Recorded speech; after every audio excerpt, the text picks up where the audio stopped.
1 маусым халықаралық балаларды қорғау күніне орай Жамбыл облыстық тарихи-өлкетану музейінде «Әлем балалық шақтан басталды» атты ашық есік күні ұйымдастырылды. Шараның басты мақсаты балалардың шығармашылық қабілетін дамыту, олардың бос уақытын мазмұнды өткізуге жағдай жасау және мерекелік көңіл-күй сыйлау болды. Ашық есік күні аясында бүлдіршіндер музейдің көрме залдарын аралап, танымдық экскурсияға қатысты. Олар өңірдің тарихы мен мәдени мұрасы туралы тың мәліметтер алып, музей қорындағы құнды жәдігерлермен танысты. Ұйымдастырушылардың айтуынша, мұндай шаралар жас ұрпақтың туған өлкесінің тарихына деген қызығушылығын арттырып, рухани құндылықтарды дәріптеуге ықпал етеді. Балаларға қуаныш сыйлаған мерекелік күн көтеріңкі көңіл күймен өтіп, қатысушыларға ерекше әсер қалдырды. Сондай-ақ шара барысында өскелең ұрпаққа қамқорлық жасау, олардың сапалы білім алып, қауіпсіз ортада өсуіне жағдай қалыптастырудың маңызы кеңінен айтылды. Халықаралық балаларды қорғау күніне арналған мерекелік іс-шара бүлдіршіндерге көтеріңкі көңіл күй сыйлап, балалық шақтан жарқын сәттерін еске түсірген тағылымды күнге айналды.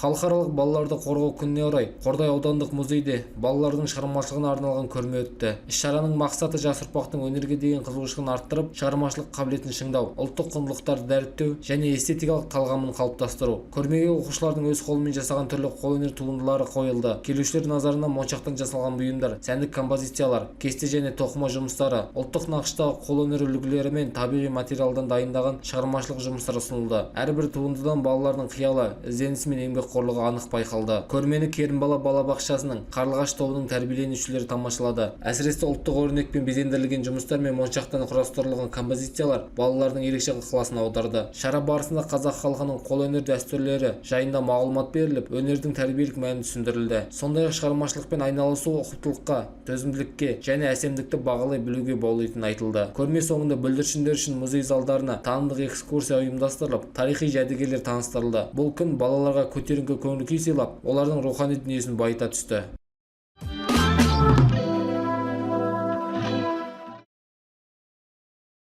Испания астанасы Мадрид қаласында қазақстандық әнші Димаш Құдайбергеннің шығармашылығы мен оның испаниялық жанкүйерлеріне арналған деректі фильмі тұсаукесері өтті. Ал Компас де Сувоз деп аталатын фильмде өнерпаздың Испаниядағы фан-клубы мен Ла Гран Воз қауымдастығы бірлесіп дайындаған туындының режиссері испаниялық жас кинематографист Давид Калантес. Деректі фильмде Димаштың шығармашылық жолы ғана емес, оның әлемнің түкпір-түкпіріндегі тыңдармандарымен қалыптасқан ерекше байланысы да көрсетілген. Жоба бірнеше жыл бойы әзірленіп, оның негізіне архивтік бейнематериалдар, фотосуреттер мен сұхбаттар енген. Фильмнің көрсетілімі Мадридтегі Палаукио де Хиолло кинотеатрында өтті. Премьераға Қазақстанның Испаниядағы елшілігінің өкілдері, қазақ диаспорасының мүшелері, қоғамдық ұйым өкілдері және өнерсүйер қауым қатысты. Жоба авторларының айтуынша басты мақсат Димаш Құдайбергеннің шығармашылығын кеңінен насихаттап, оның өнерін халықаралық аудиторияға одан әрі таныту.